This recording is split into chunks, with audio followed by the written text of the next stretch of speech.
Hello hi नमस्कार जय Jagannath मुमनी blog को आपण मानक स्वागत करुच्ची।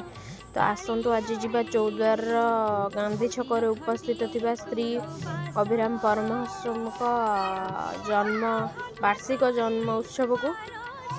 तो मत तो बहुत खुशी लगिला। तो एठी समस्ते बाहरी जाइछन्ती कलश यात्रा पाई। एठी ठाकुर को दर्शन करी एबे कलश यात्रा पाई बाहरिबे। एठी तीन घेरा मारी कलश यात्रा पाई समस्ते बाहरिबे। तो बिरूपा जीवे कलश यात्रा पाई।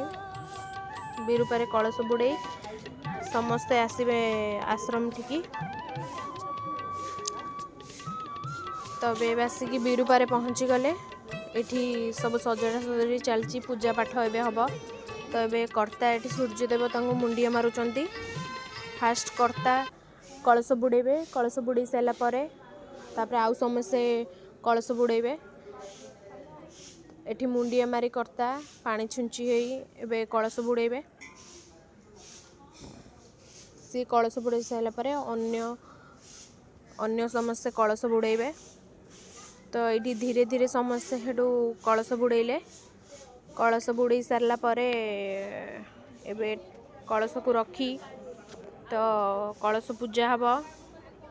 सूर्य पूजा हेबे। सबु पूजा सरला परे समस्ते एबे बाहरिबे आश्रम को आसिया पाई।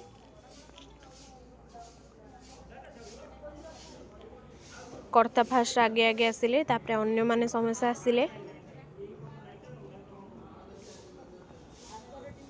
आसिकी एबे आश्रम रे पहुँची गले। आश्रम रे पहुँची साइला परे तांकु फूल चामर कराहे के नहीं कि आसिले।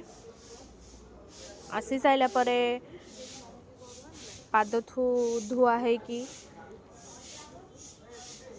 तांकु बंदापना है कि एबे सी आसिले ठाकुर पाखरे थोया पई कलशटी। सी कलश थोई साइला परे ठाकुर पाखरे जो कलश रहिबो सी भी पूजा पाइले। सी बंदापना है कि से माने भी चलले समस्त कलश नहीं कि निज निज स्थान रे सोइले।